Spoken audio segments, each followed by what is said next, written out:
A lot of this isn't going to make sense to you, and I'm sorry about that. I'm just going to start at the beginning, with the house.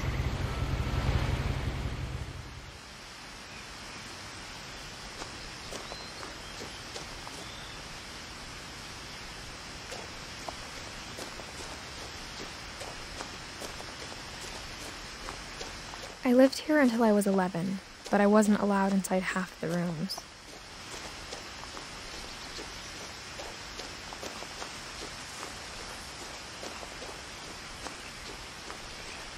I hadn't been back since my brother Lewis's funeral.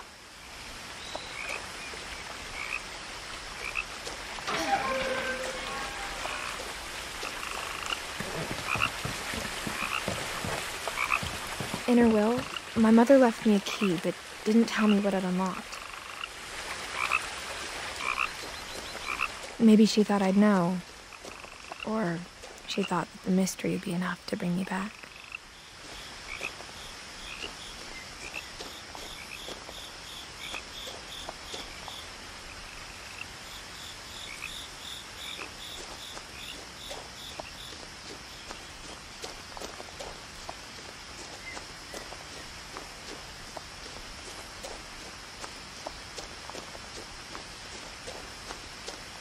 No one had driven this way in a long time, but I saw a few hoof prints.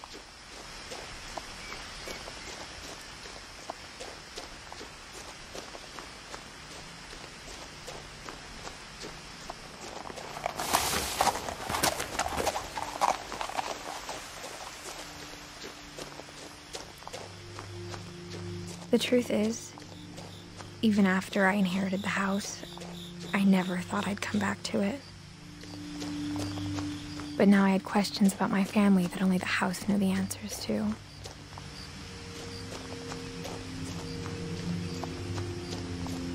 The house was exactly like I remembered it, the way I'd been dreaming about it.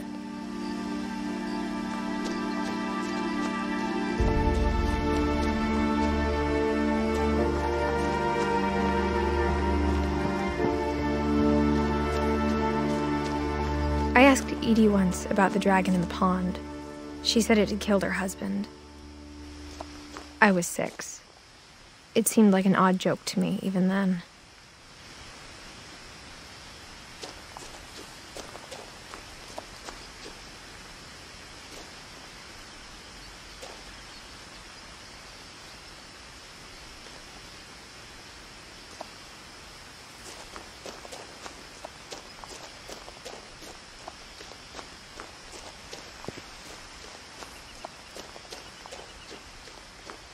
As a child, the house made me uncomfortable in a way I couldn't put into words.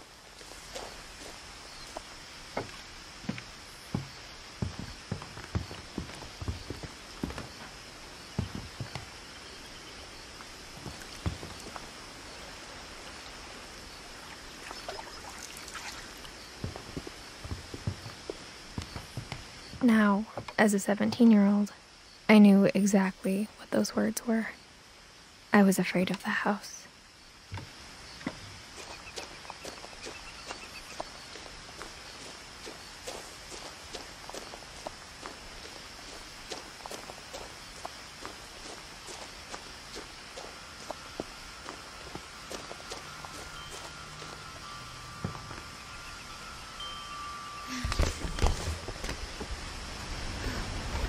Crawling through the doggy door used to be a lot easier when I was 11.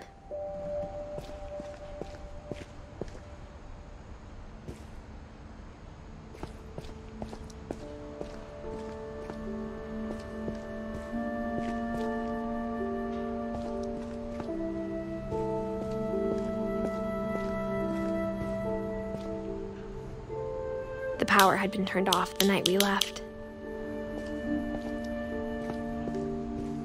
For the first time in years, I felt like I was home.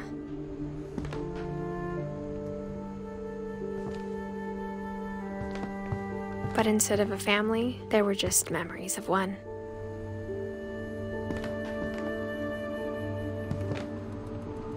Like how only one restaurant would deliver to our house, so we had Chinese a lot.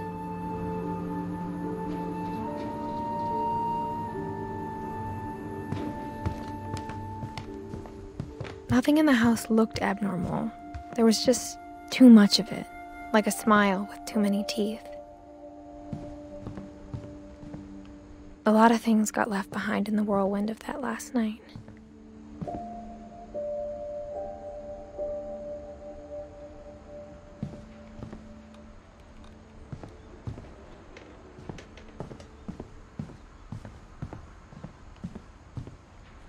Mom always told me to stay out of the basement, so I wasn't too surprised when the key didn't fit.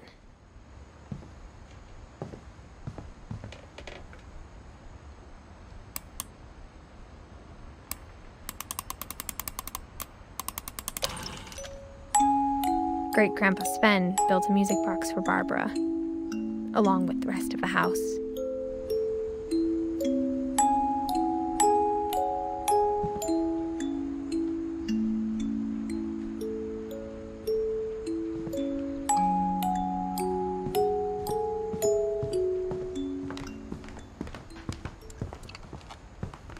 The table was still a wreck from the night we left. It was like a bomb had gone off, killing everyone but sparing the furniture.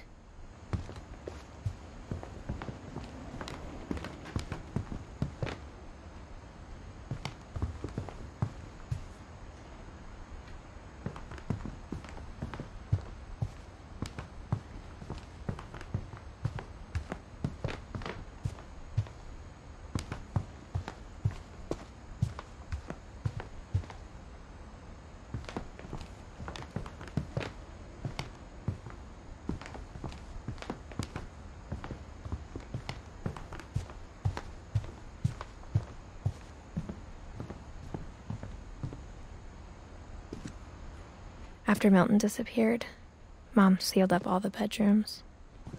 Then Edie retaliated and drilled peepholes.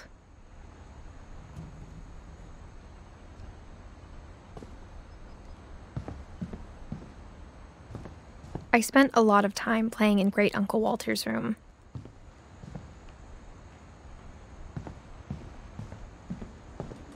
I think my mom sometimes regretted not sealing it up.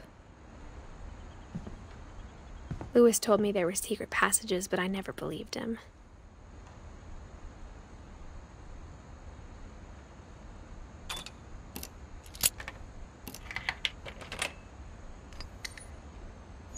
Turns out, my mom was really good at keeping secrets. Now it was time to find out what my mom had been afraid of.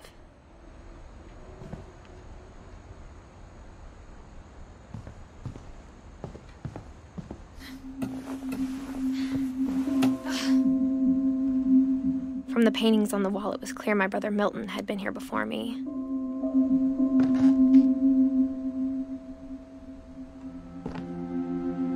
Reading this, maybe it sounds like I had a plan.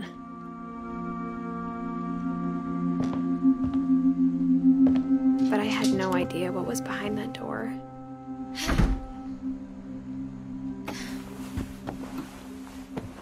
Just like I had no idea where all this was gonna lead. I grew up looking at Molly's room through the peephole.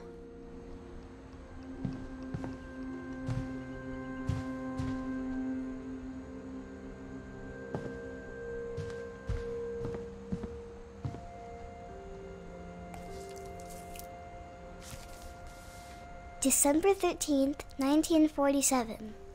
Dear Diary, I'll be gone soon, but I wanted to tell somebody about what's gonna happen. It started when Mom sent me to bed without dinner. I woke up and I was starving, so I looked around for something to eat.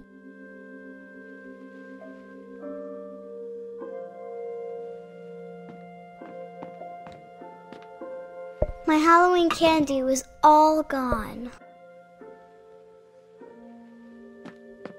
The gerbil food was dry, but I didn't mind it.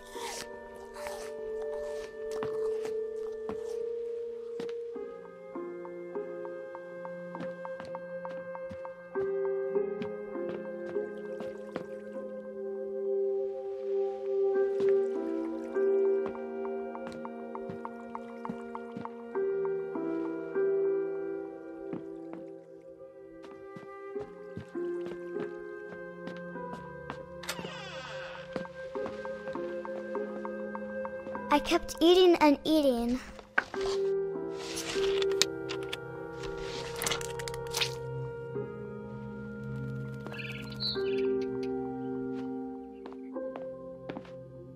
I ate a lot of things that night.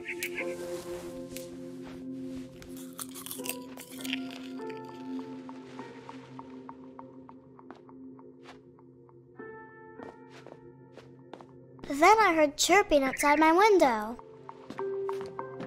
It was a barn swallow going back to her nest. I reached out for her.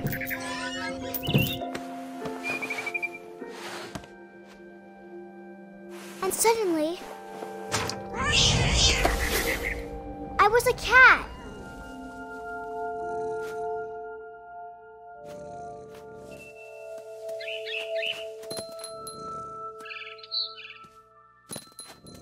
I tried to be quiet, but the bird was really scared.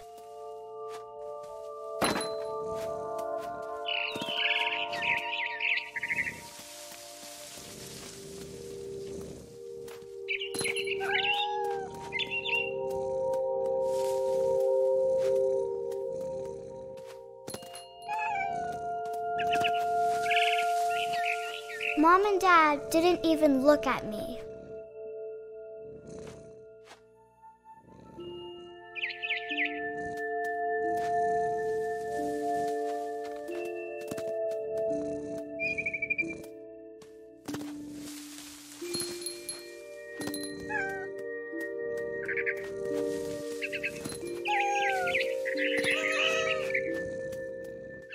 I jumped and I almost got her.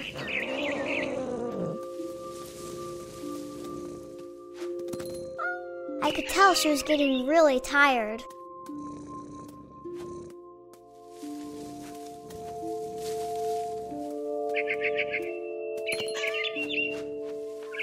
Now I was up in the big tree. I promised Dad I wouldn't climb it anymore. All I cared about was eating that mama bird. I gobbled her up. And suddenly, I was an owl. First, all I heard was the wind. Then I heard little teeth nibbling in the grass.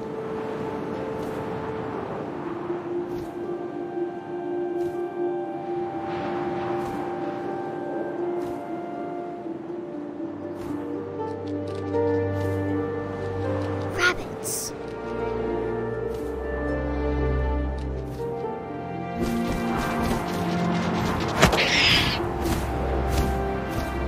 I imagined his face looking up and seeing mine through my talons.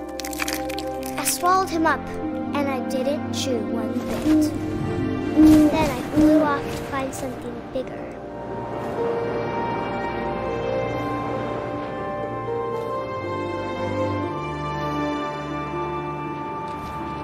A mama rabbit.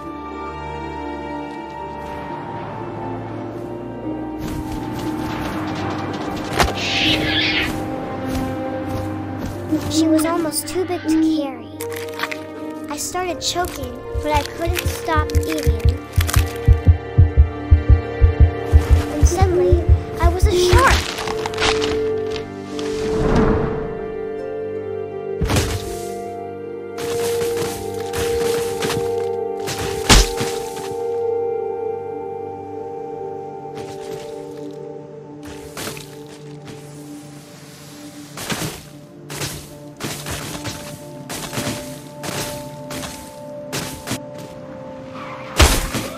I rolled off a cliff and into the ocean. Now, I was hungrier than ever.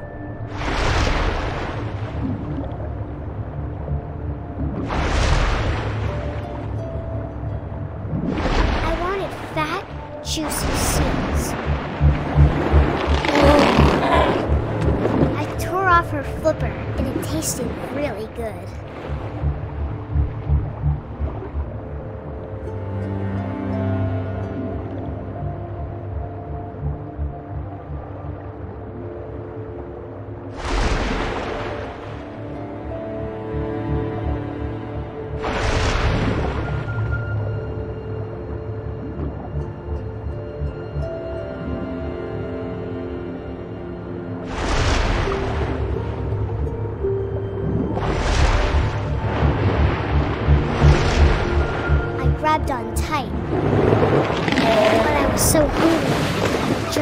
for what? When I opened my eyes, everything had changed.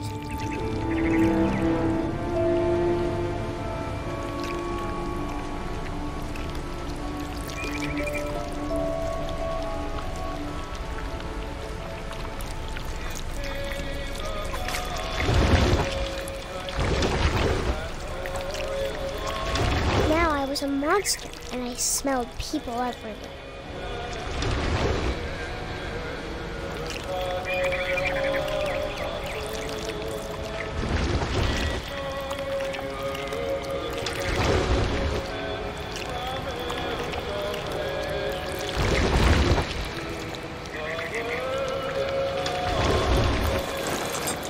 I was big, and I moved real quiet.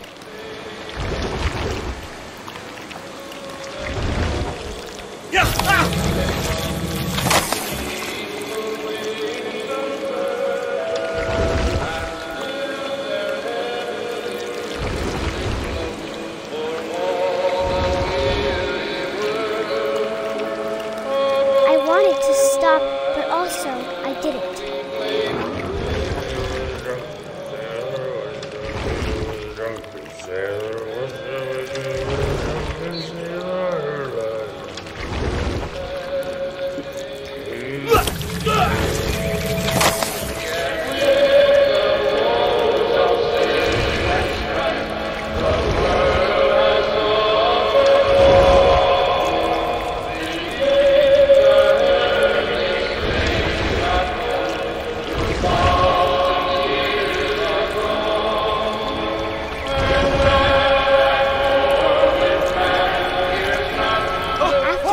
Passenger, I was still hungry. And to cross the water, I smelled something new. Something I had to have, so I swam towards it.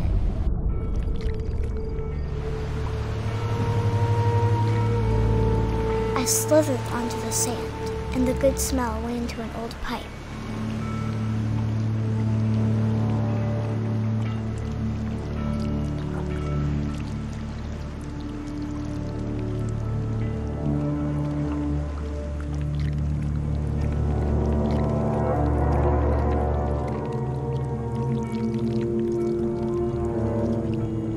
I got closer and closer.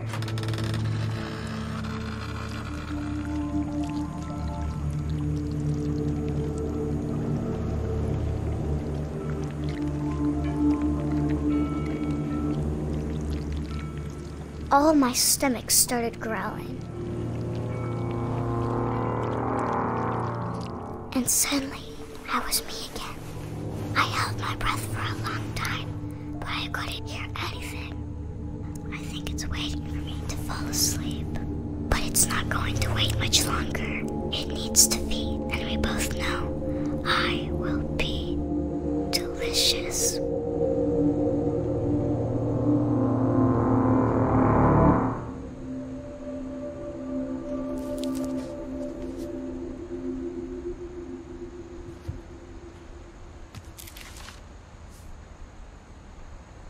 I'm not sure if I believed all of that, but I'm sure Edie would have.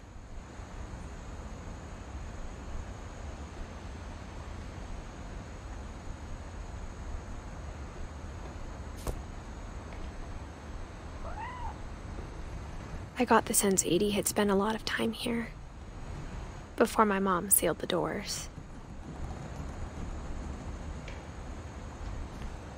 I can't describe it, but I felt like some part of Molly was still here.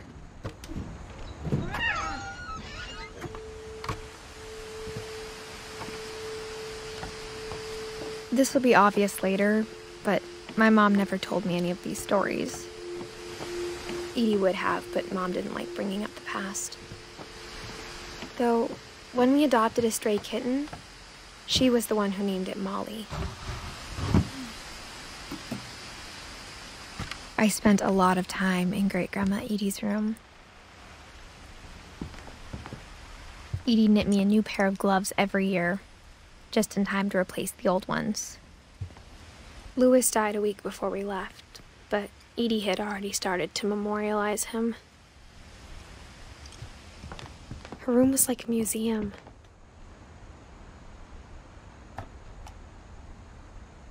For 500 years, the Finches have been famous throughout Norway for their fortune and misfortune.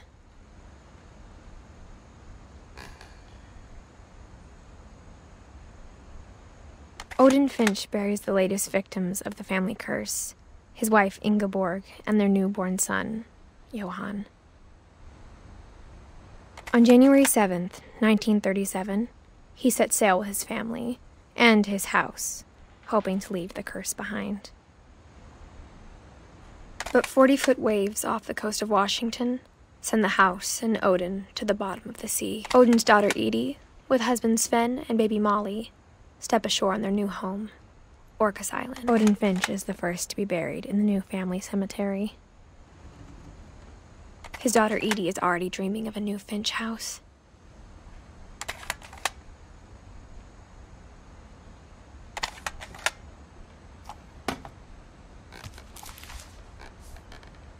Whatever's wrong with this family, it goes back a long ways.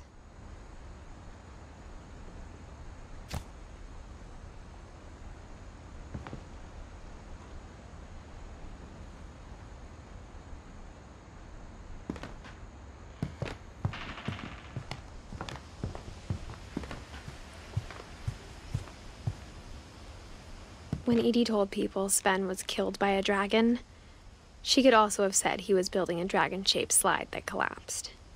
She could have, but she didn't.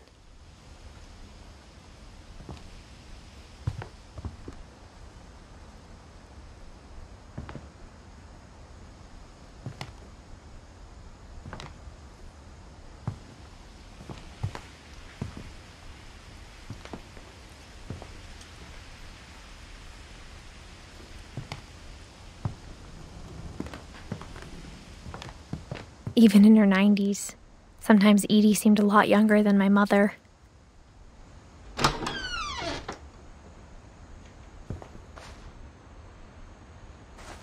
The only trace Grandpa Sam's first wife Kay left on the house was the pink bathroom.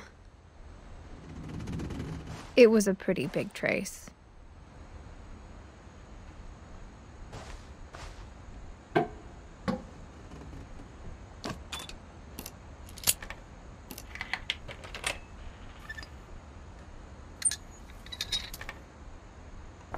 There's a secret in this bathroom. It's in the last place you would look. It isn't in the cupboard. It's hidden in this book.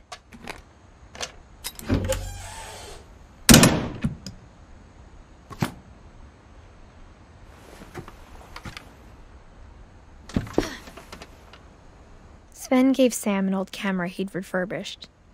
He never put it down.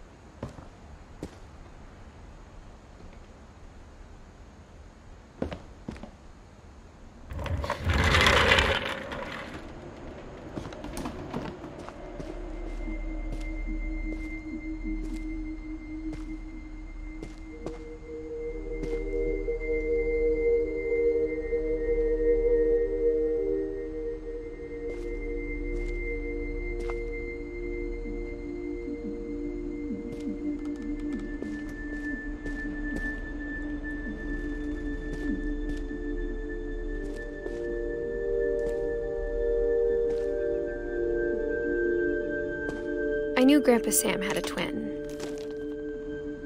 and that he never talked about him. I guess my grandpa didn't like history any more than my mom did.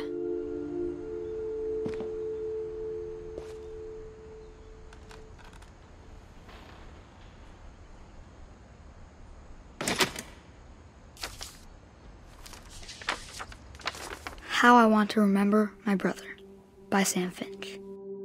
The thing I remember is that when he made up his mind, that was it.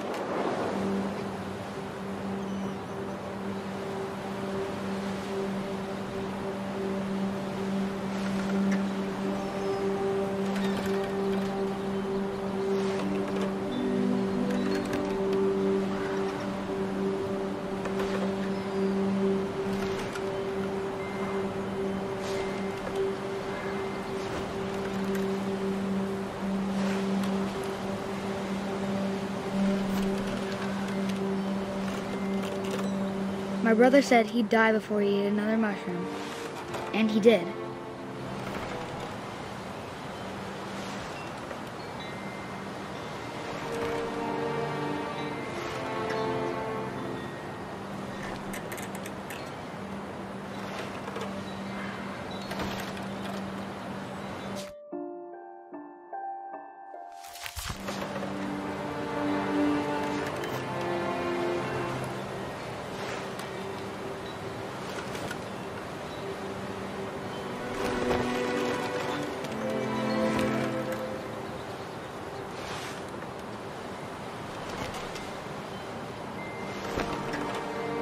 At Barbara's funeral, we swore we'd never be afraid again.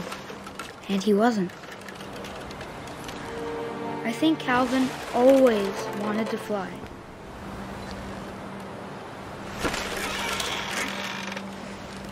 Sam! Calvin! Dinner's ready! Coming! But that day, he finally made up his mind to do it. I told him going around was impossible. Maybe if I hadn't said that.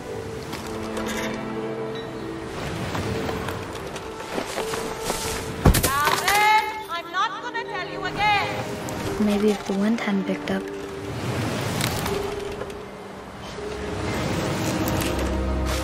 Then maybe he'd still be here. But I doubt it. I think he'd already made up his mind.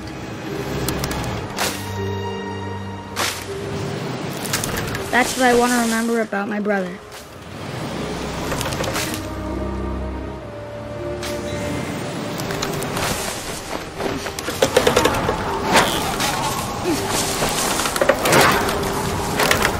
The day he made up his mind to fly.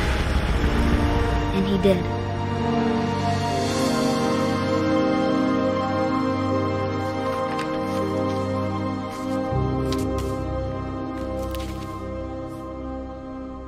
Calvin's story felt strangely familiar. When I was younger, I remember trying to do the exact same thing.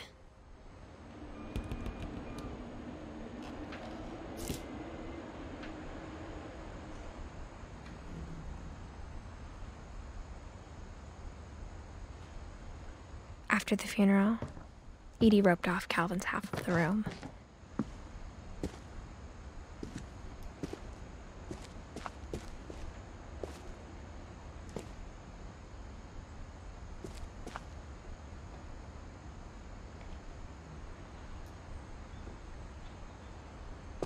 Mom said Grandpa Sam enlisted at 18 and never set foot in the room again.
The passages were a pretty tight fit. They'd obviously been built for smaller hands and bellies.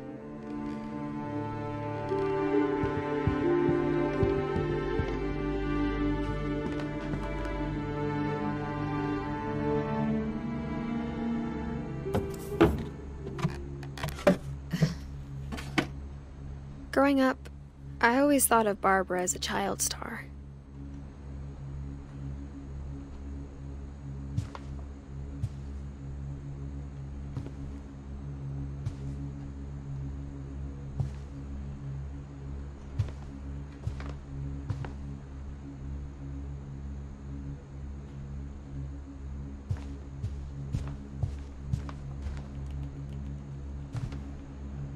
I never thought about how hard it must have been for her afterwards.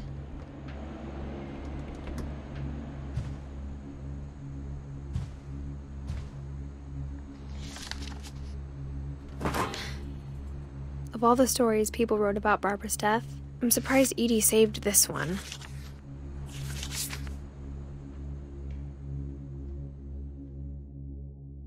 Old Jack here with another ghastly tale inspired by America's most unfortunate family. I'm calling it The Surprise Ending of Barbara Finch. As a child star, Barbara was famous for her scream.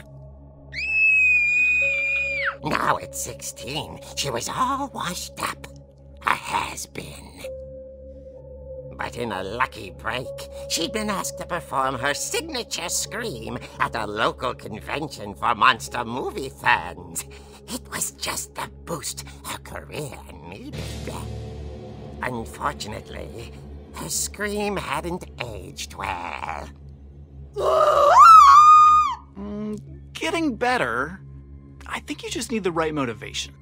Her biggest fan and current boyfriend, Rick, was about to demonstrate when... Now that was a great scream. It was Barbara's father, Sven. He'd slipped into a table saw and had to be rushed to the emergency room. So Barbara got stuck babysitting her youngest brother, Walter. Her convention comeback was cancelled. Okay, I'm hearing frustration, but I'm not hearing terror. What if I tried... A gang of hoodlums in Halloween masks have been terrorizing Orcas Island tonight. Police are urging residents to... That came from the basement. You're right! Also, I loved your delivery on that. Why is your basement door locked? Because my dad likes making puzzles and secret passages. There's a key hidden in the music box. The secret is to keep winding and winding until finally the key pops out. Thanks, babe. I'll be back in a sec. 20 minutes later, Rick hadn't returned. So Barbara went to look for him, right on cue. She reached for the music box.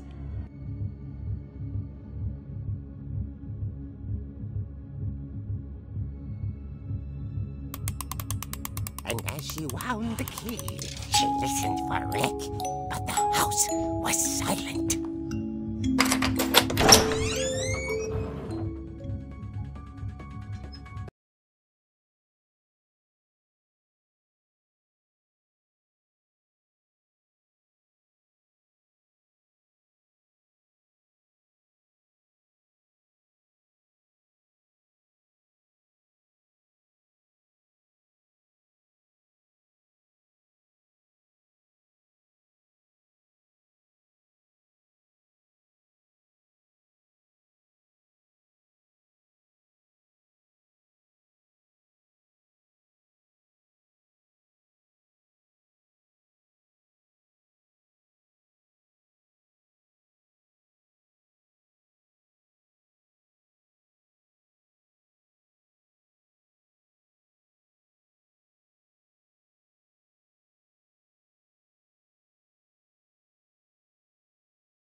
The infamous Hookman killer, Dr. Carl Hamill, who impaled and then ate his family 10 years ago tonight.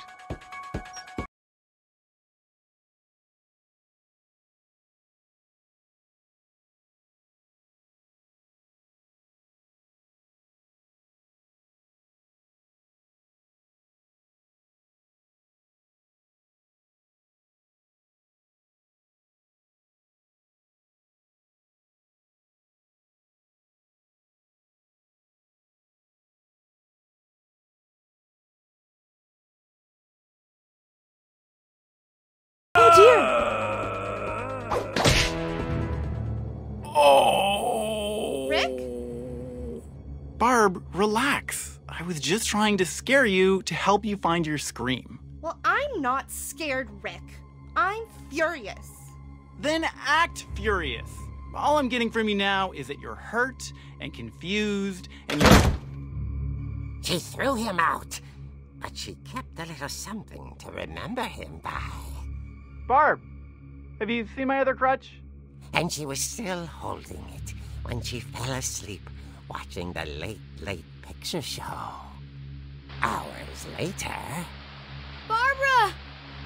Walter, what's going on up there? Ah! Okay, I'm coming up, but if this is a trick, you're dead, Walter.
dying to speak to young Barbara. At the door, she heard whispering. It was coming from inside the house.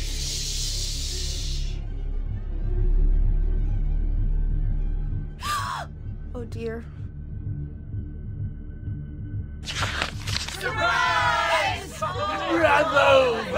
You were wonderful. The monsters had come to surprise her. For Barbara, it was a dream come true. Then she saw what kind of monsters they were, and she realized what was about to happen.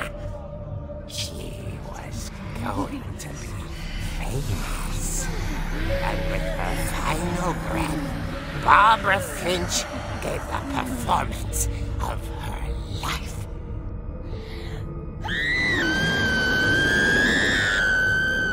I wasn't there myself, but I hear Barbara was magnificent. Poor girl. She had a taste for stardom. But unfortunately, so did her fans. Of course, the police blamed it all on poor Rick, who disappeared the same night. And little Walter, hiding under his bed the whole time. He took it all pretty hard, but that's another story. As for Barbara, tucked inside the music box is all they ever found of her. Her ear. Now that's what I call a real eerie tale.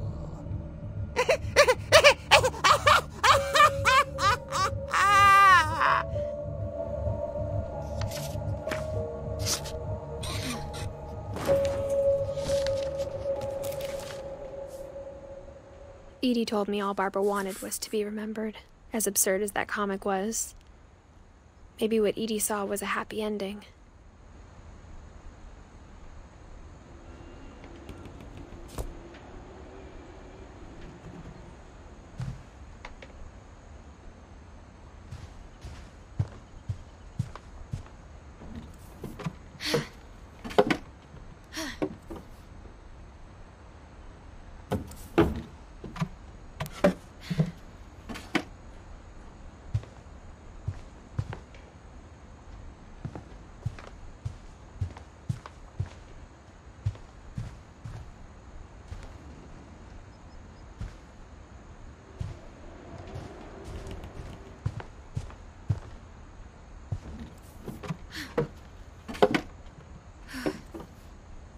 I guess now I know why Mom didn't like me playing with the music box.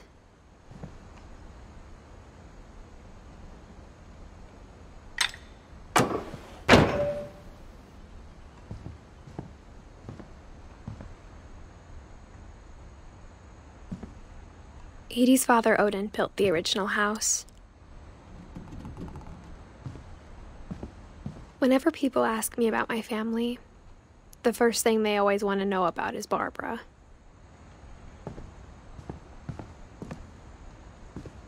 It's funny. All those times I played with the music box and never found the basement Barbara was key. a child star for 2 years, until America grew out of it.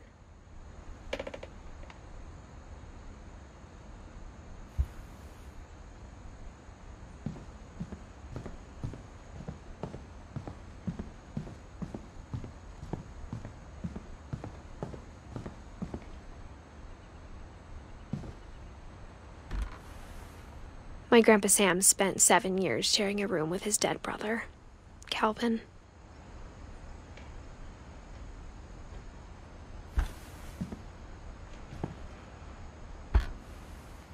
As a kid, I just assumed every house had peepholes and sealed rooms you weren't allowed inside of.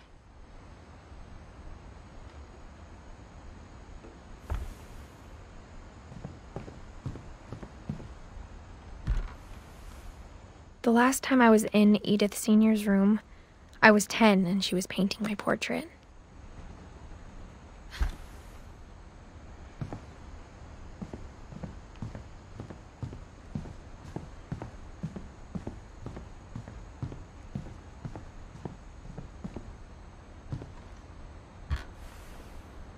Molly always seemed like a girl I could imagine being friends with, if she hadn't died in 1947.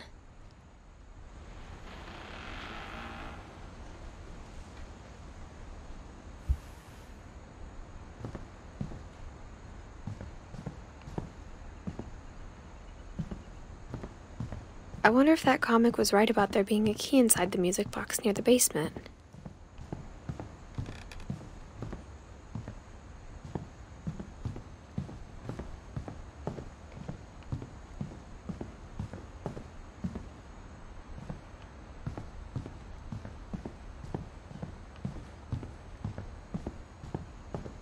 Maybe I should go check out that music box down by the basement.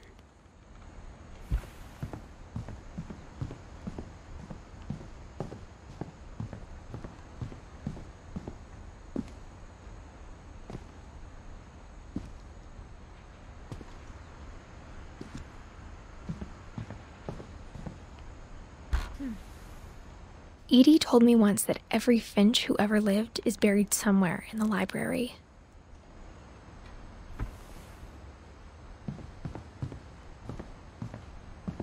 My mom wasn't much of an optimist, but she never stopped believing that my brother Milton was alive.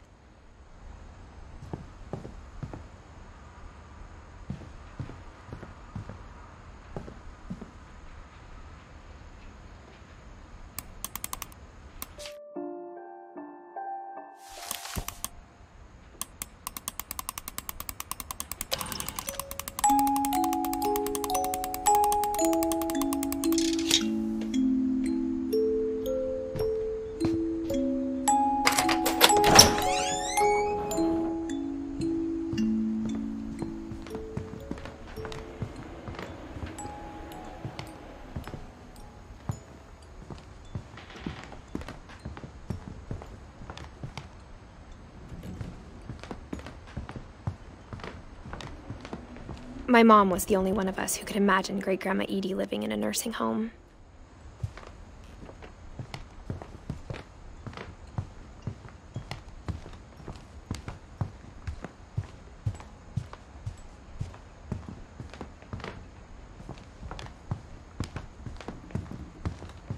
After Louis started working at the cannery, we all got pretty sick of salmon. Except our cat, Molly.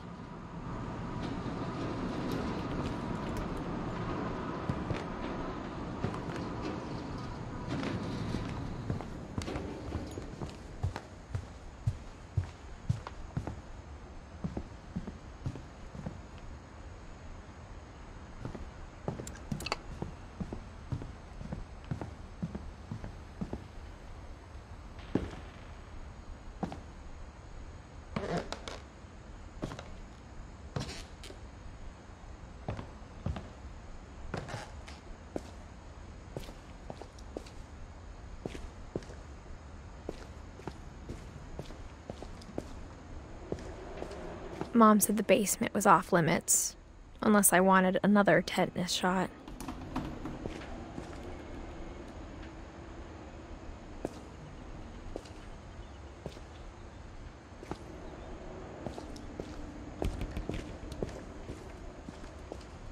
I saw Edie sneak down to the basement once, carrying packages.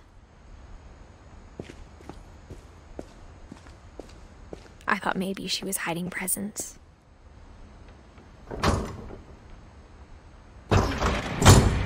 It turned out she was hiding a lot more than that.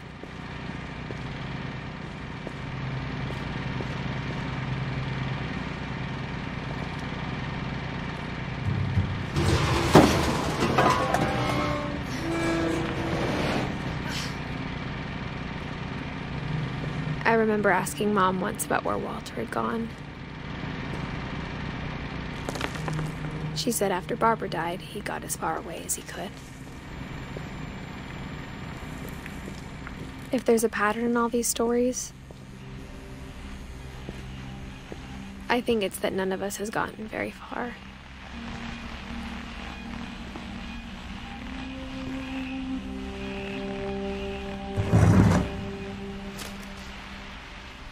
Goodbye, everyone. I can't believe I've been down here for 30 years. On that first day, after the shaking started, I didn't think.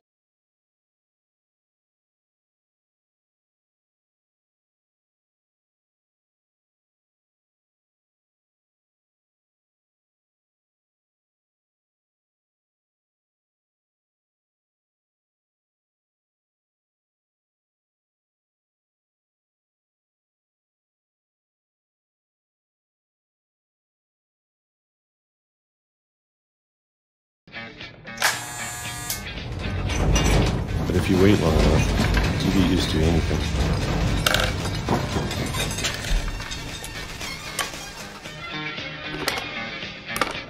Even a monster on the other side of the door starts to feel normal. Almost friendly.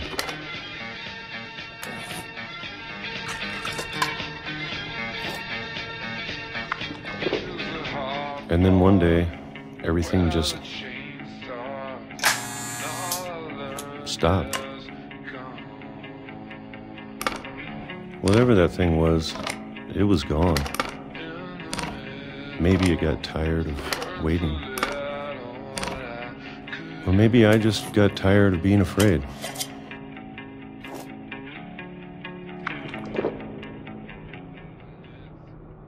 It's been a week now, the longest in 30 years. I'm done waiting. I have to leave while I still can.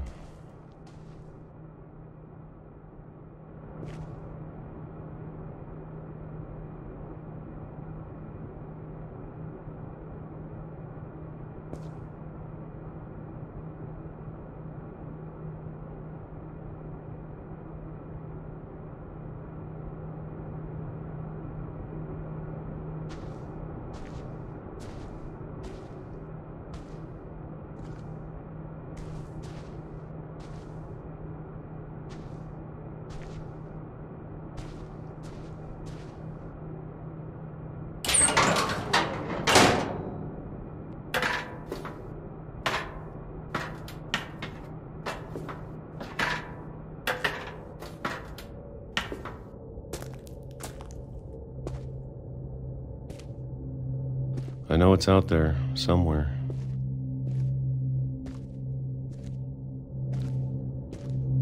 Whatever killed Barbara and Molly and Calvin.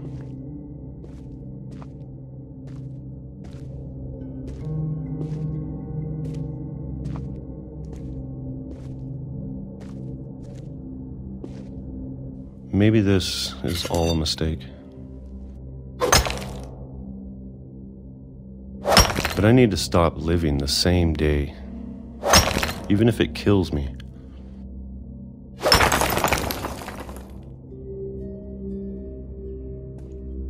Whatever's out there, I want you to know I'm ready for it.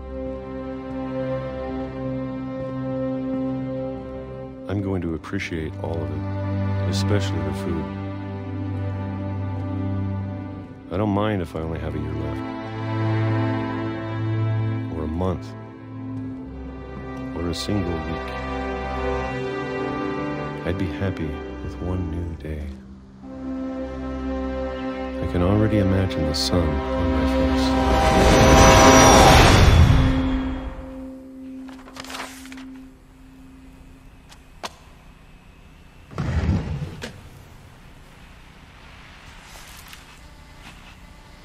Walter died when I was 6. I can't believe my mom never told me he was down here.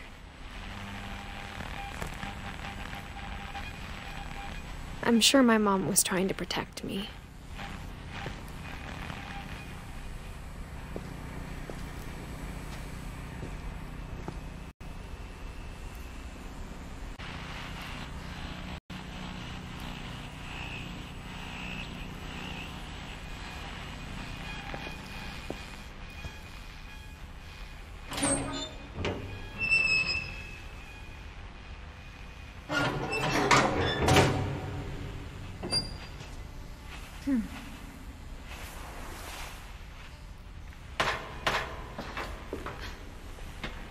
Maybe she was afraid I'd end up like Walter.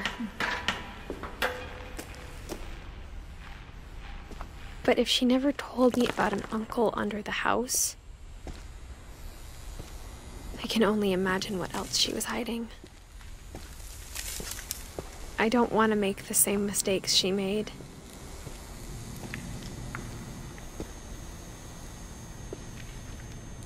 Trying to bury something that's still alive.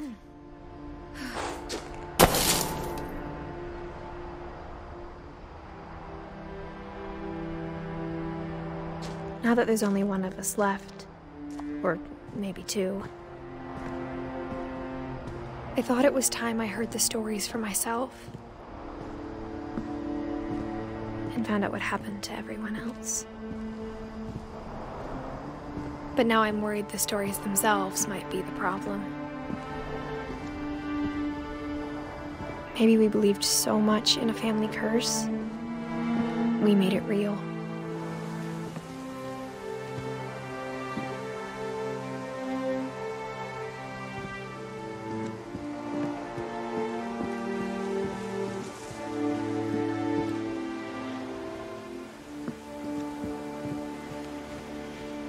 I don't know if I should even be writing this.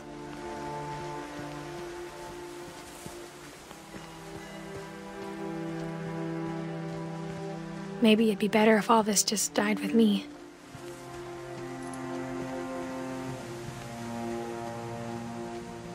But I thought you should know about your family.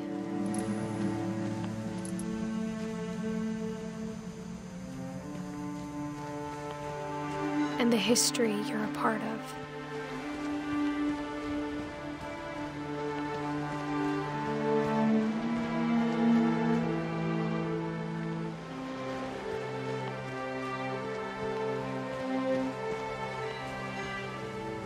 Though to be honest, I feel as lost as you probably do right now.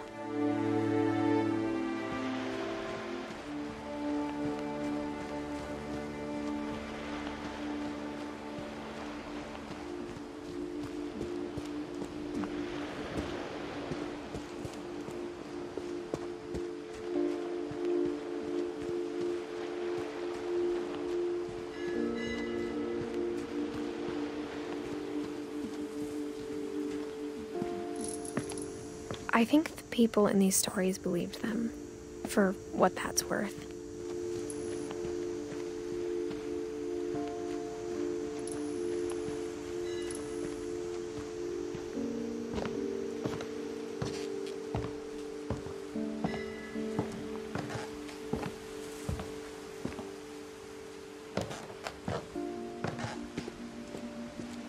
And when you look at the house, that history of imagination and stubbornness and madness.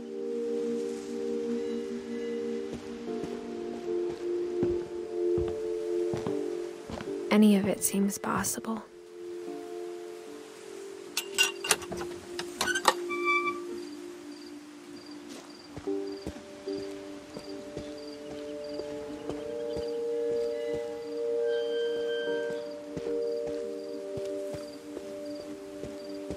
I think we've been surrounded by death for so long, we've just gotten used to it.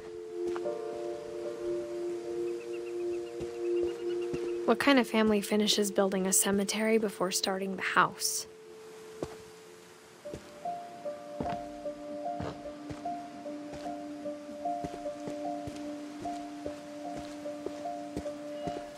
It's embarrassing for me to admit this, but the pet cemetery made me more uncomfortable than the human one. 3 of the gerbils were mine, and 2 had been my fault.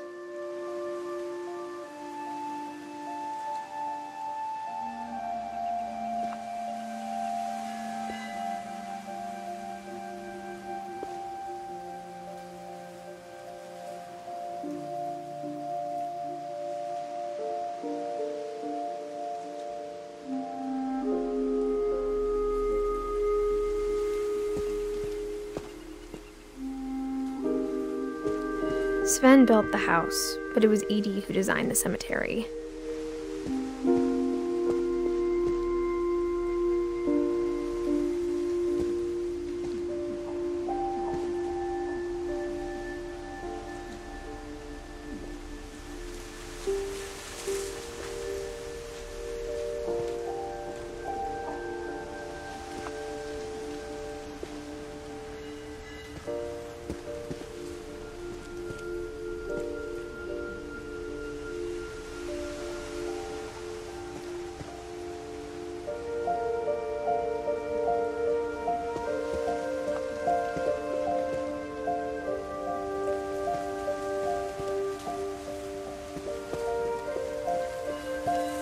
I'm sure Odin's monument had been Edie's idea.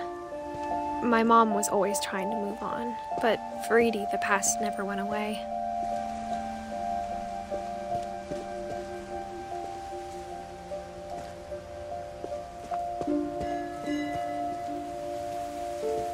She could see it poking out of the water at low tide.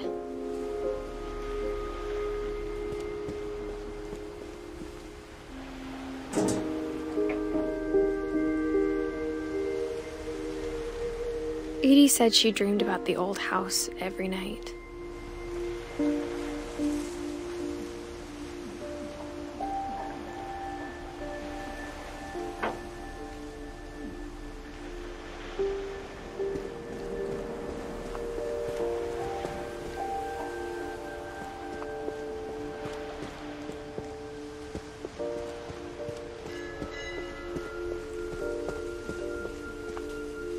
Edie's side was always easier for me to understand.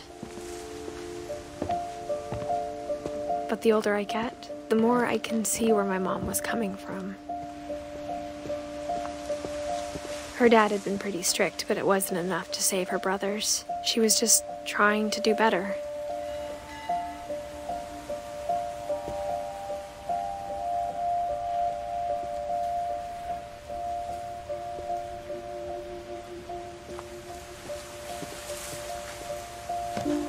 She lost 2 of her brothers, just like I did. I get why she tried so hard to protect us.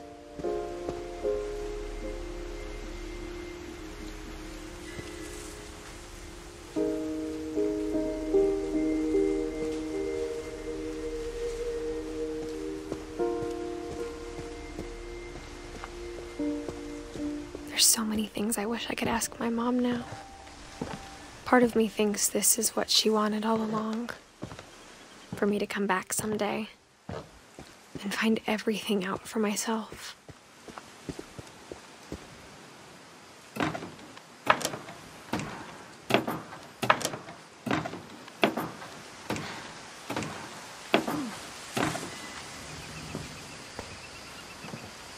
But looking back on it now,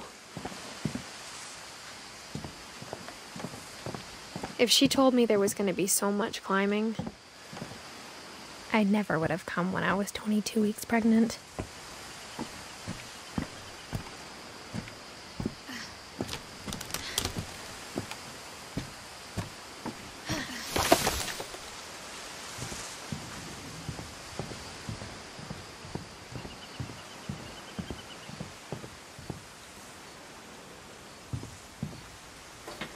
I never met Grandpa Sam, but I think he and my mom had a lot in common.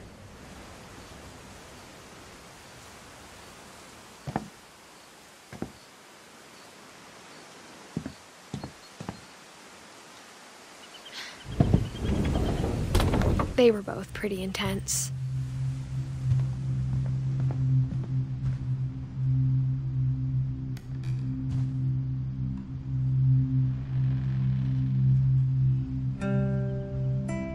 Sam spent his life shooting photos, but Mom said he got nervous being in front of the camera.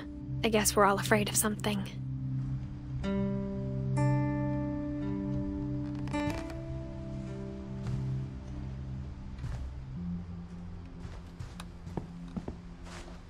Instead of hiding from death, Sam seemed to go out of his way to meet it.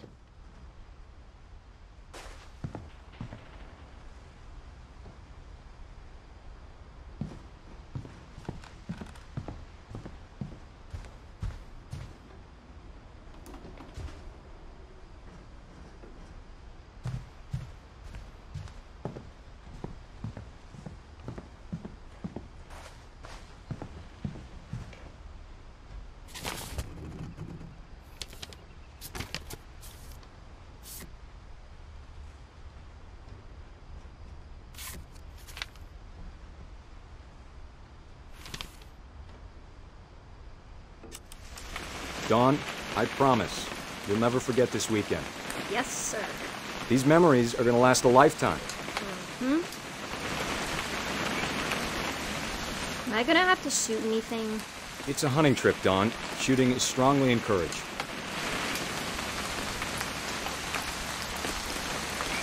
What? Perfect. It's gonna rain the whole weekend, isn't it?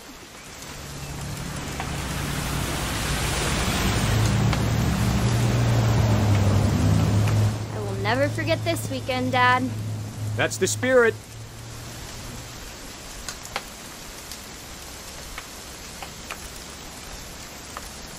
Please just take the damn picture. Hey, language.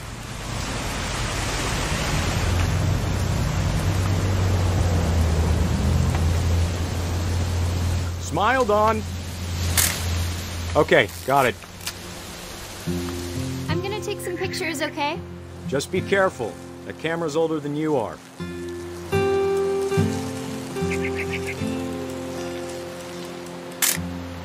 Aw. You're right, Dad. It's starting to clear up. Still freezing, though.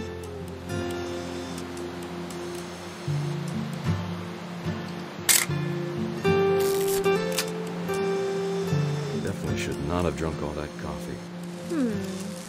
Hold still while I take a picture of you. I definitely won't be moving. Are you done? Hey!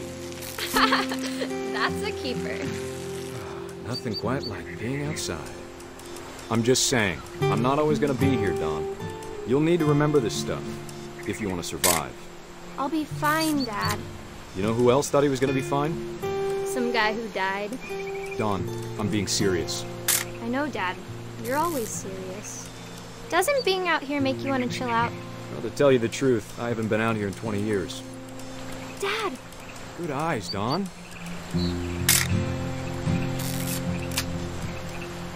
Before you take the shot, let me get a picture of you.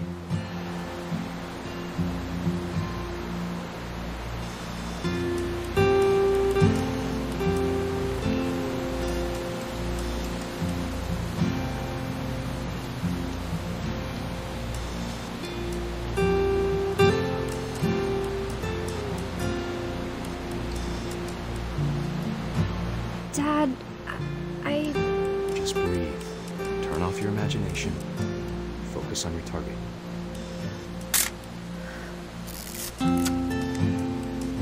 I'm over here, Dad. Let me get behind you. Do I have to do this? Dawn, you don't have to do anything. But if you want to survive, you'll need to be strong. Great shot, Dawn!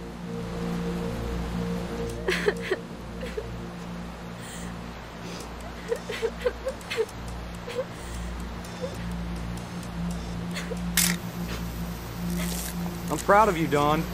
Always remember that, okay?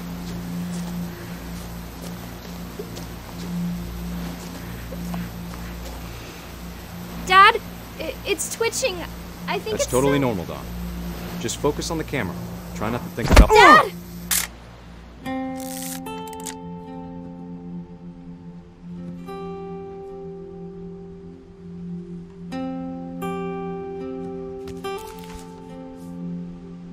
Of all these stories, that's the one I wish most that my mom had told me.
After Sam died, my mom and Edie got really close.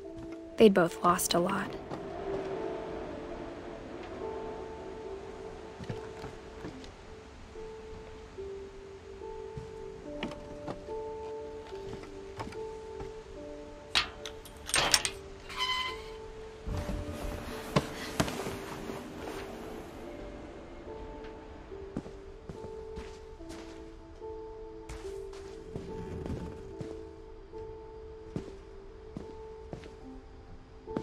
can't imagine my mom ever writing poetry, and yet...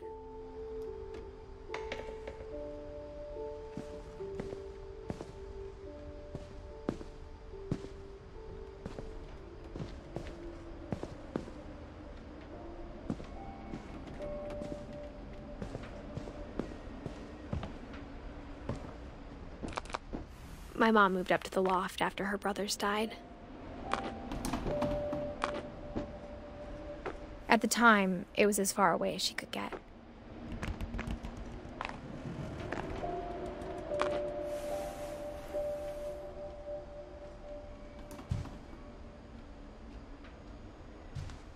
I can't imagine what it was like for her to lose 2 sons after she'd already lost 2 brothers. She spent a summer building houses in Calcutta, where she met my dad, Sanjay.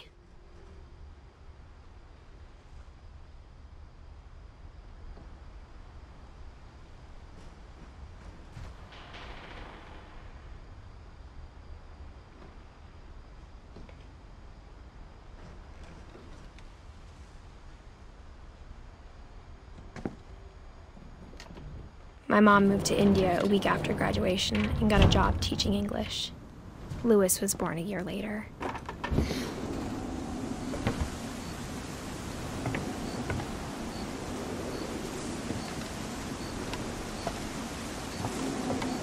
When my dad died, I don't think Mom knew where else to go. I'm sure Edie was happy to have her back. The house had to get a little bigger, but Edie was used to that.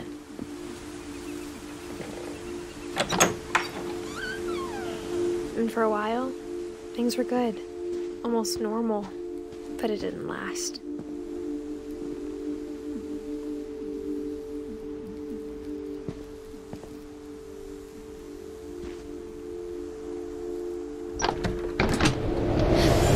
The beginning of the end was Milton's 10th birthday, when Edie gave him a castle.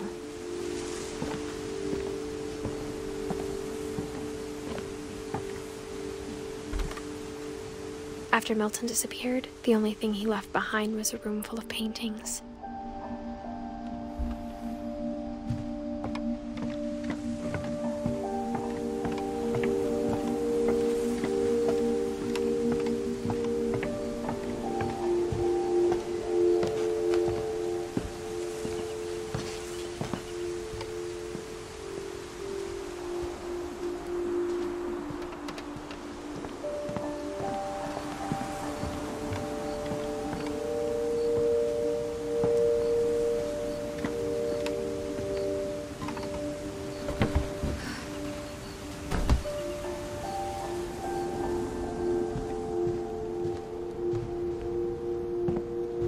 Religion was another thing my mom never talked about, but I think it helped her a lot after her dad died.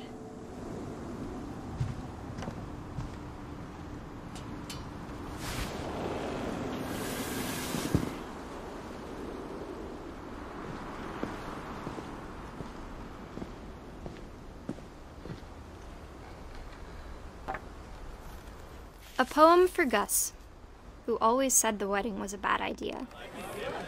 Our father never hit us kids, at least not very hard, before the day my brother said with teenage disregard that he'd be dead before he'd see a wedding in our yard.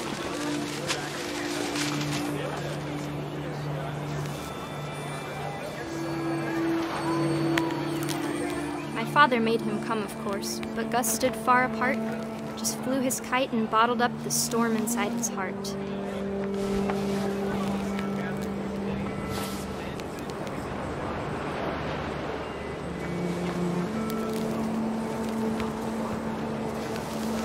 I tried to talk him out of it, but though he'd never met her, "We don't need a stepmom," were the words that I now pronounce you husband and wife. You may kiss the bride.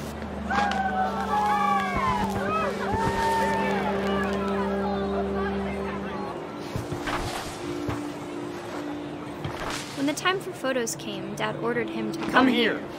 But Gus declined and as a sign held up his middle finger.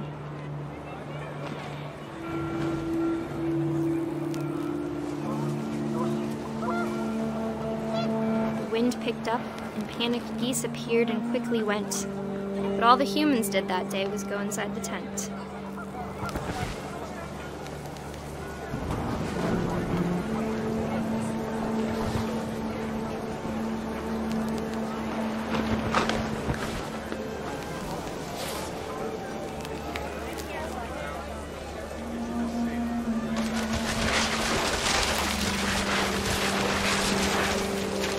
The rain came down in buckets then, but no one seemed afraid that nature might destroy the tent our dad had crudely made.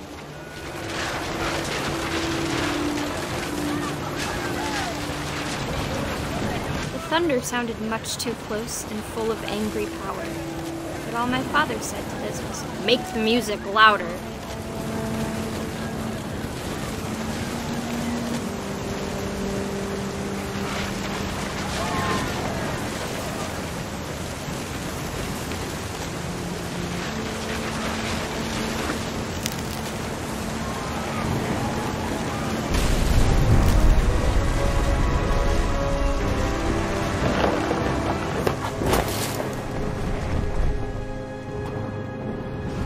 I wish that I could truly say I thought about you on that day.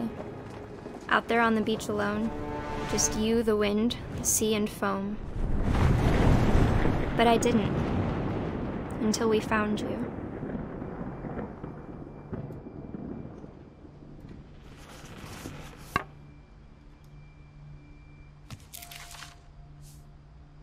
She never talked about him, but Mom told me once if I was a boy, they were going to name me Gus.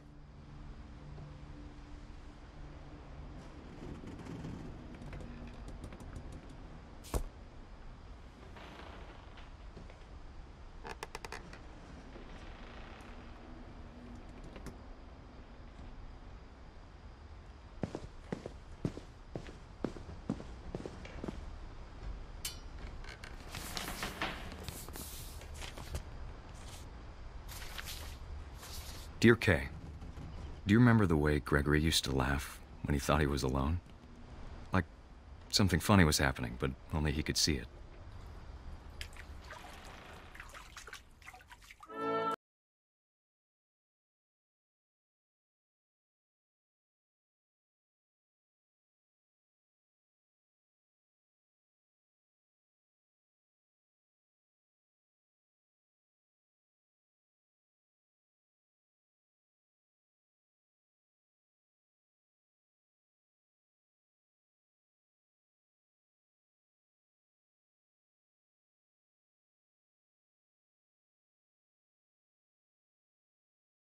Watching over, Gregory. It's time to...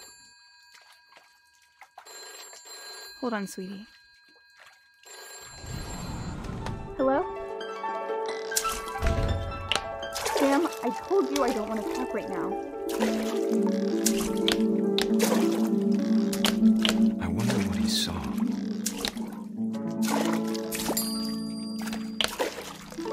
What his world was like.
I know you did everything you could. Maybe if I hadn't called that night. Damn it. Hold on, I don't want Gregory to hear this.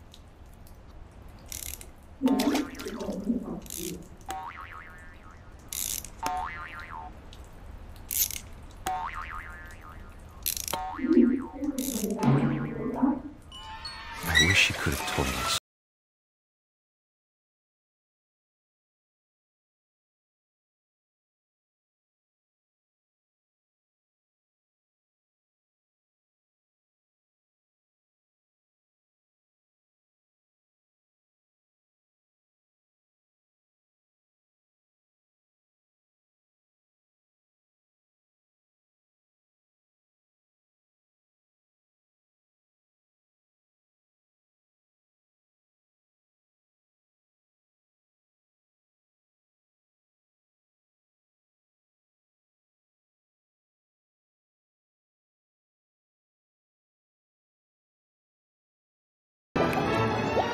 I'm sure he's happy. I keep wanting you to be happy too. Good luck, Kay. Love, Sam.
Milton Finch in The Magic Paintbrush.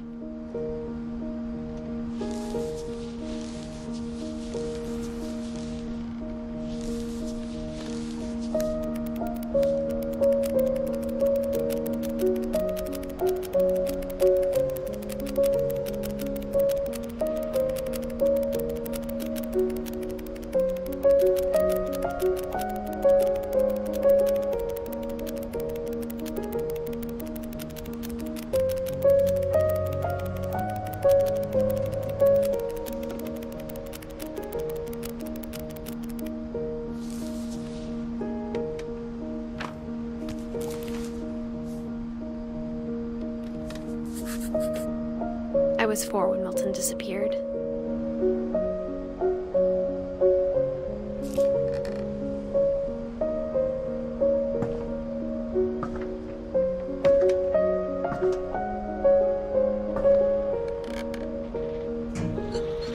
Mom spent months searching for my brother. Then she sealed the doors.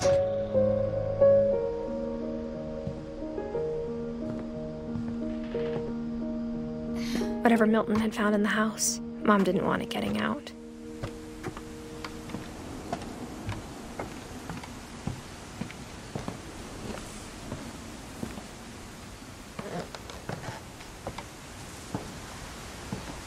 Mom definitely blamed Edie, but I think Louis blamed himself.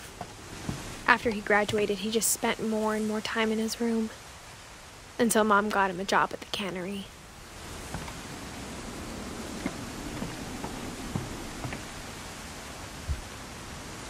Everyone always told me to stay out of Louis's room, except Louis.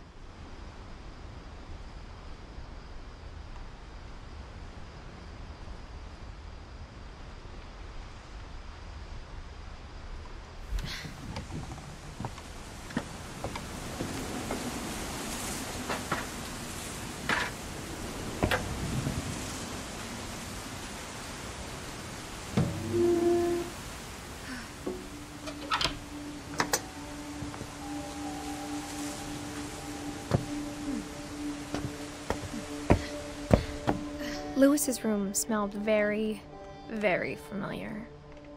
That part of him lived on.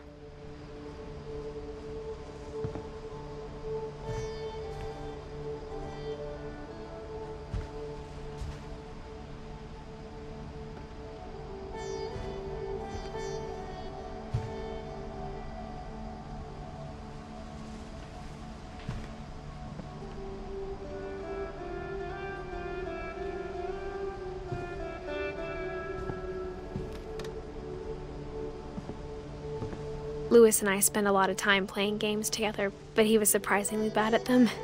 He died a lot.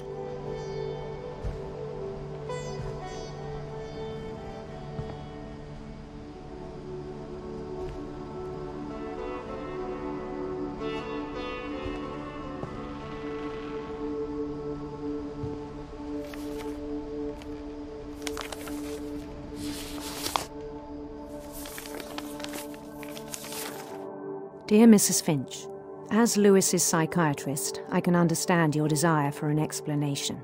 As I see it, the trouble began in January, shortly after we convinced your son to seek treatment for substance abuse. Newly sober, I believe Louis first noticed the monotony of his daily life.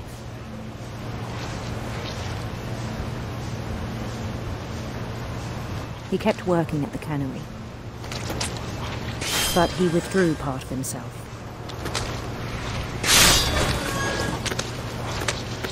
In our sessions, I saw the same behavior. His mind began to wander. I asked him to describe it. He said he started small, imagining a labyrinth.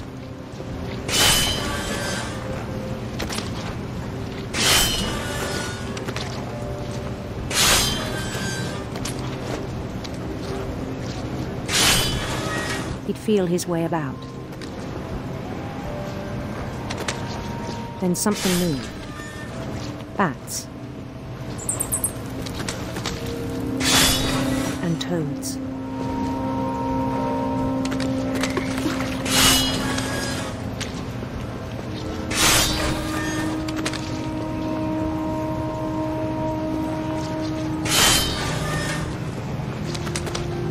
And things that have not names.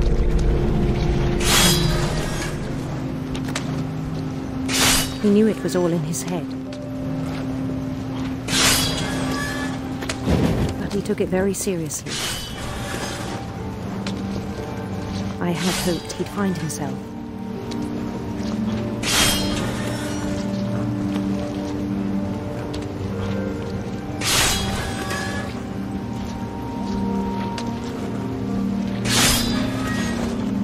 But he found something more. I worried about him then. Daydreaming at the cannery. I spoke with his boss. But he said Louis had become a model employee. Methodical, tireless, focused. like a whole new Lewis. So I let him go on.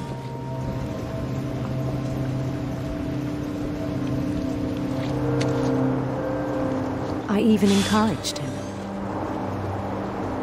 It seemed very promising at first. He told me he'd made a new friend.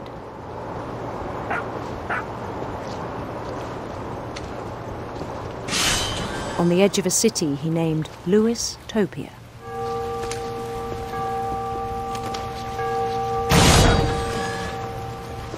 He built the city up slowly, brick by brick.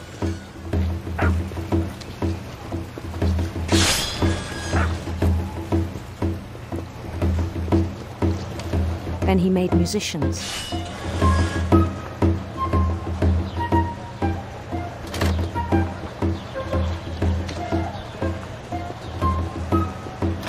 And songs for them to play.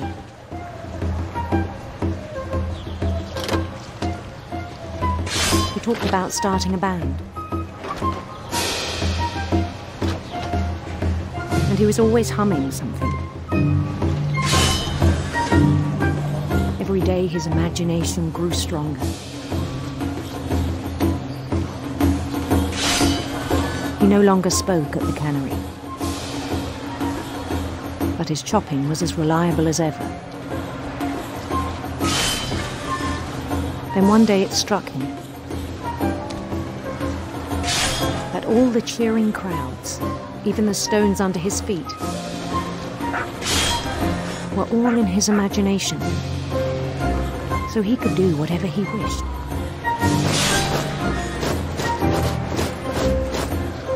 He held an election for mayor.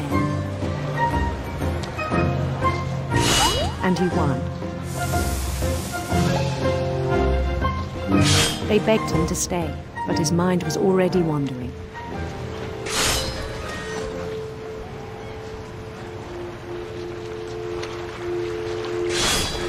It became a game for him.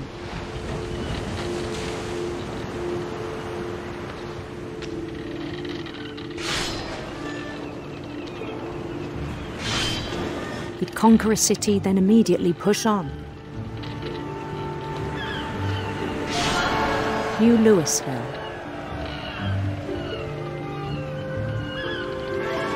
St. Louis.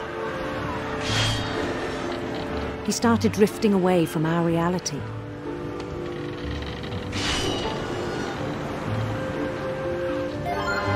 Minneapolis, until one day he forgot to go home from the cannery. Even as his mother pleaded with him, part of Lewis kept sailing on.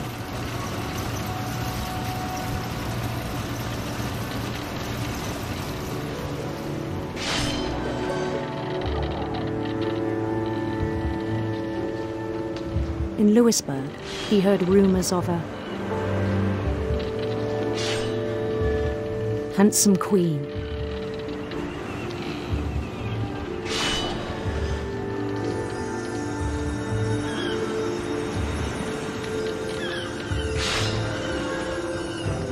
The queen was on her own quest for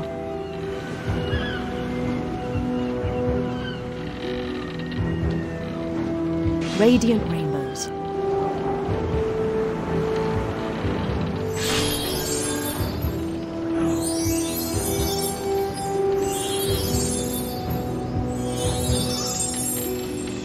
He followed the sound of her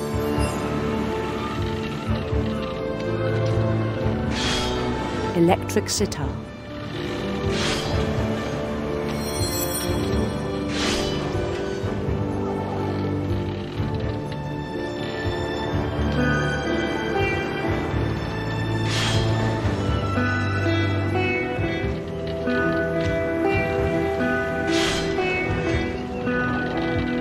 His chase led him to a golden palace east of the sun and west of the moon.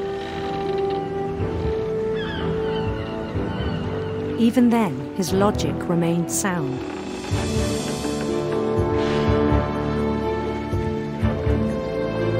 He knew the world was all in his imagination.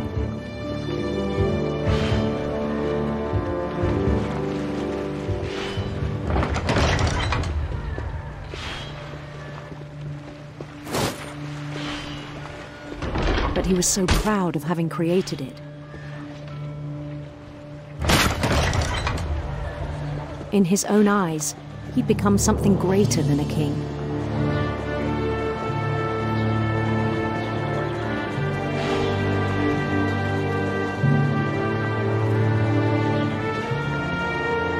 For someone who'd never known success in the real world, I think it was overwhelming. And then it struck him that the real Lewis was not the one chopping salmon, but the one climbing the steps of a golden palace.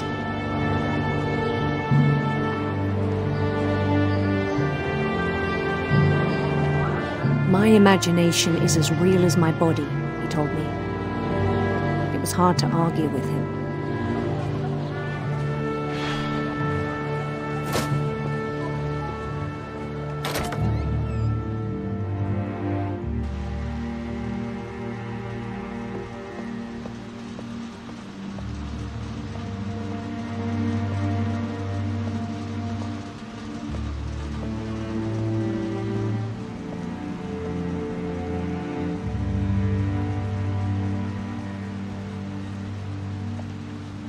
He began to forget the world we know.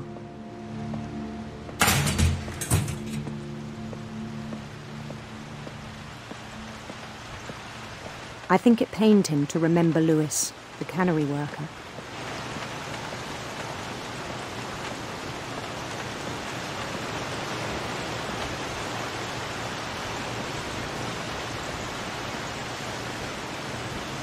He began to despise the man with a royal contempt.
I still thought I could save him.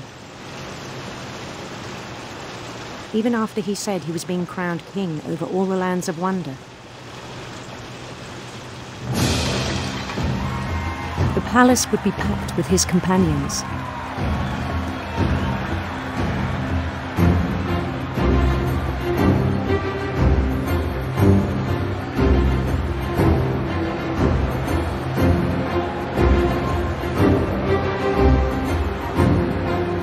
Including the wise Calico who'd insisted on inviting him.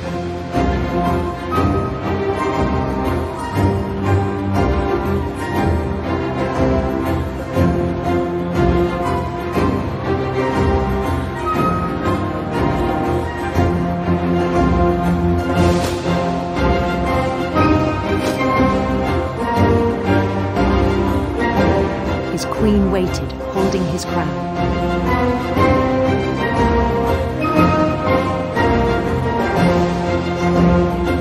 There was only one thing left to do.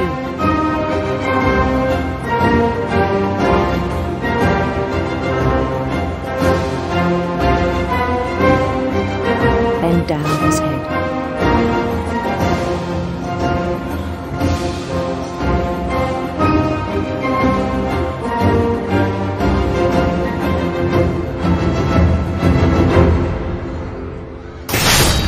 And the rest I think you know.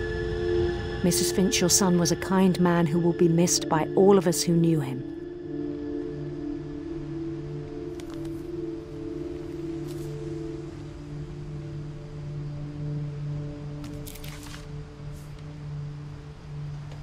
My brother was really cool.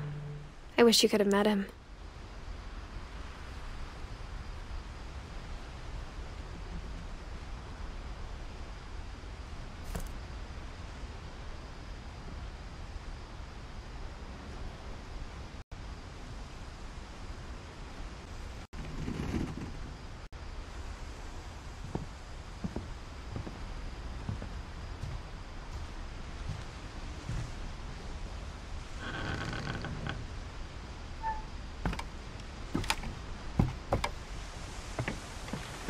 On the way back from Lewis's funeral, my mom told me to start packing.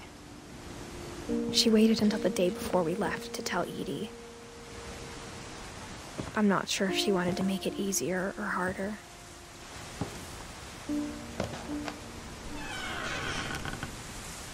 I wish we'd stayed. But I understand why we left.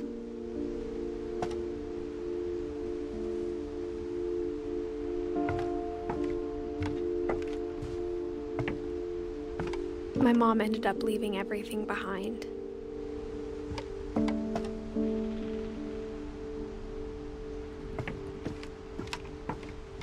What happened that night had been coming for a long time. Maybe it should have come sooner.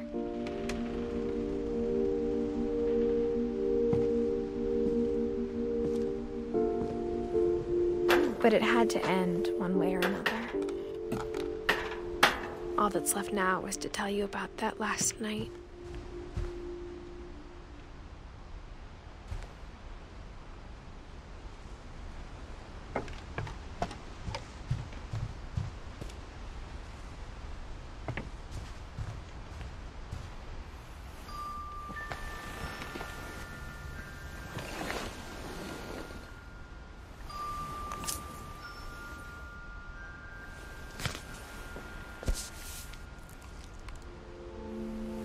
That whole last day, Edie just watched us pack and didn't say a word.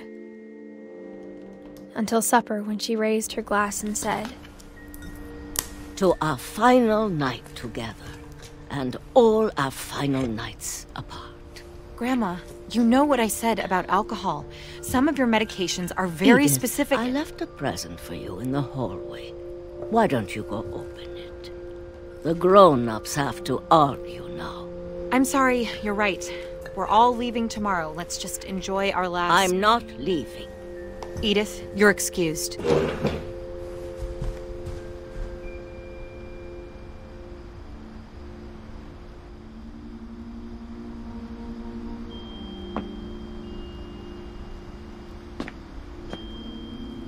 The power had been shut off that morning, but Edie always had plenty of candles.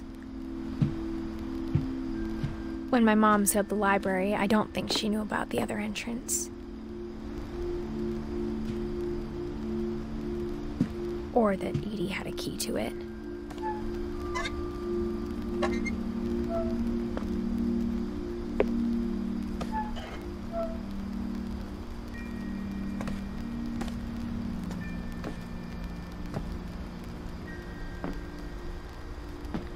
That thing you're afraid of isn't going to end when you leave the house.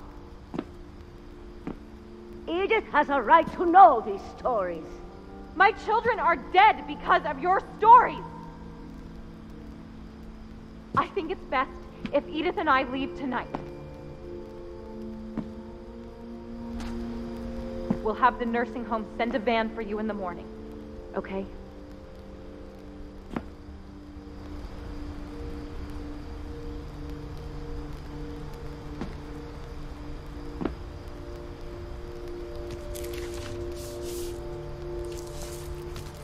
Dear Edith, there's so many stories I wish I could tell you, but there's only time for one. This is about what happened on the night you were born. That night, the tide went way, way out. It was the first and last time I ever saw the old house aground. There'd been an earthquake out in the middle of the ocean. They called it the lowest tide in 1,000 years. God, it smelled awful. You know, I've seen that house every day of my life.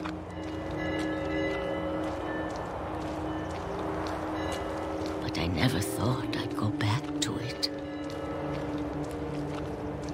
When the fog rolled in, I lost my way.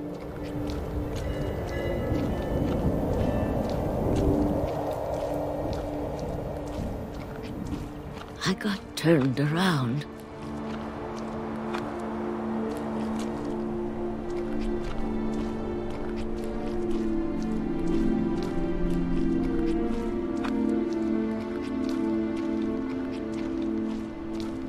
For a while, I wondered.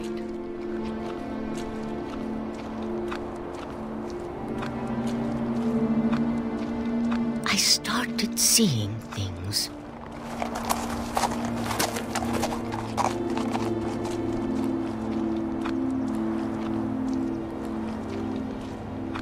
Things I'd forgotten had ever existed.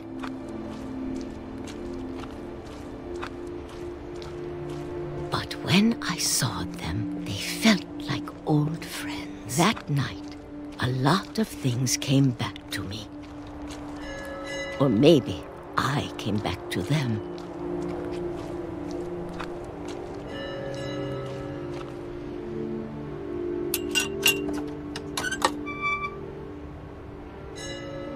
Things I can't explain, but that I need you to try and... Edith, what are you doing in here? It's mine. Edith!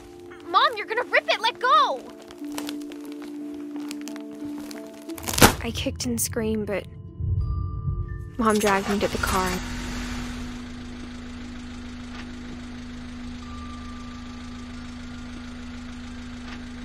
I never saw Great-Grandma Edie again.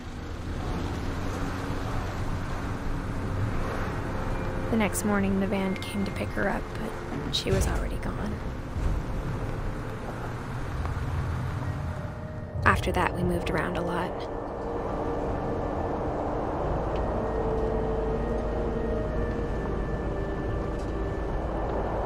We both tried to make the best of it.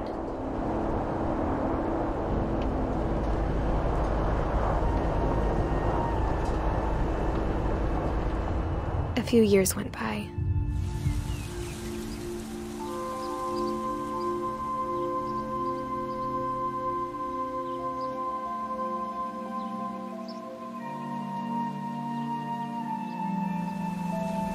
My mom didn't like to talk about it. But she started getting sick a lot. The rest happened pretty quickly.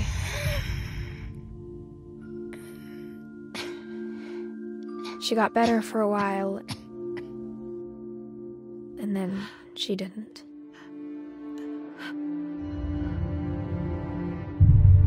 And then I was alone.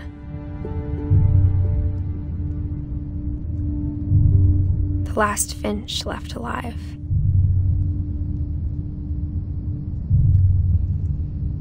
Until I found out about you. I'm still not sure what to tell you about all this.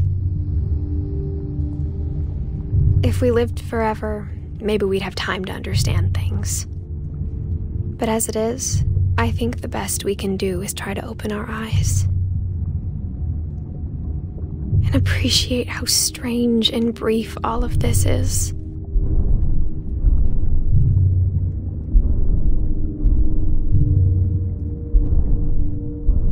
This journal was supposed to be for you.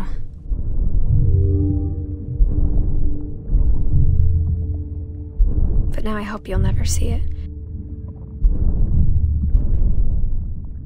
I just want to meet you and tell you all these stories myself. But I guess if you're reading this now, things didn't work out that way.